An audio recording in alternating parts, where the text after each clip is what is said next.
Good night. It's time for the Richard Fowler pre-show. And the first story for you, Kamala Harris, Rand Paul.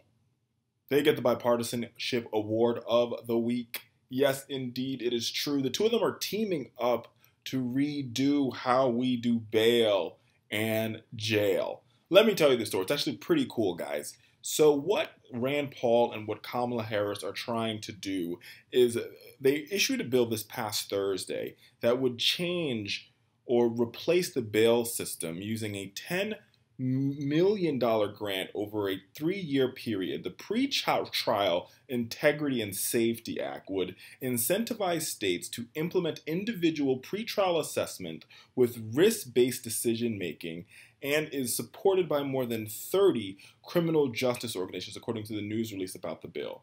And here's what Kamala Harris says in the statement. Our justice system was designed with the promise to treat all people equally, yet more than 450,000 Americans sit in jail today awaiting trial.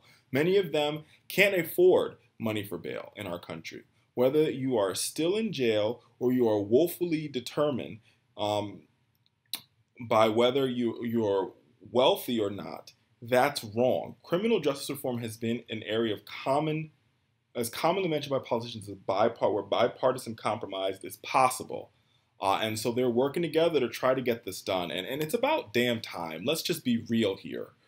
The fact that we cannot come together to get things done is problematic, America. And I get it. We don't like Donald Trump. Or at least folks watching this show don't like Donald Trump. But let's work together on this one. So Rand Paul and Kamala Harris are teaming up to try to reform how we do bail. And there's some states that have already worked on this. Case in point being the state of Kentucky, where in the state of Kentucky they do assessments. Is this person a flight risk?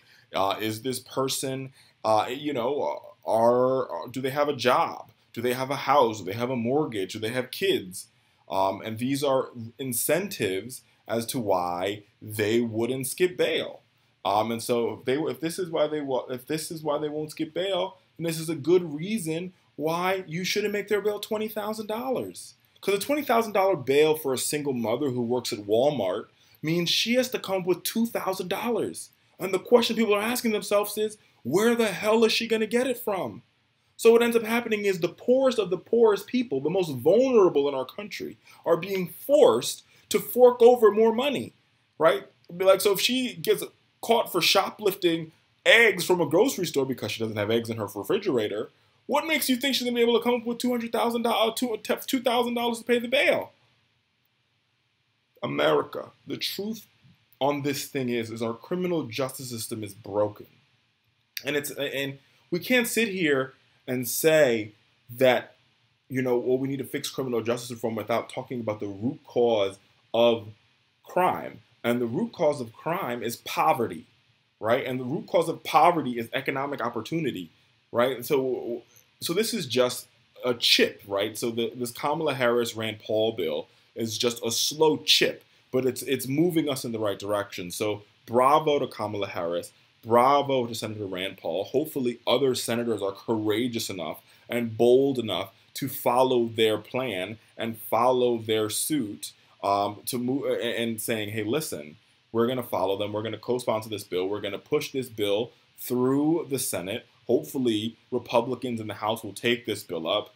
I doubt that President Trump will sign this bill into law. But hopefully this will make some governors courageous to say, hey, listen, in our state, let's figure out how we redo bail. Sadly, what's happening across the country is judges, because of how state laws are set up, they have a little grid. I kid you not. There's a grid, right? Where say shoplifting, this amount of money, and they go, ooh, that is because this is this.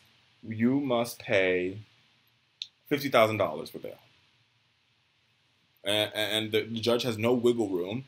And so that means these people are paying these exorbitant amounts for bails. I mean, they're stuck in jail, costing you the taxpayer money. And you're like, what do you mean they're costing me the taxpayer money? They're costing you the taxpayer money because every day they stay in jail, the lights have to go on, the toilets in the jail have to flush, somebody has to feed them. All that stuff has to happen, right? Somebody has to pay for the guard to watch them. Somebody has to pay for the electronic doors in the jail to go slam. That costs you, the taxpayers at home, money. And it's not a dollar or $2. We're talking about $3, $4, $500 a night. This is Ritz-Carlton money if they're in a private prison. So that's why these type of reforms need to happen, and they need to happen today. They need to happen right now. So big shout out to Kamala Harris. Big shout out to Rand Paul. I'm not saying I agree with Rand Paul on every policy, but on this one, and I think more, to be frank, I find Rand Paul more sensible than the President of the United States. So bravo to him. Bravo to Rand Paul. I mean, seriously, y'all.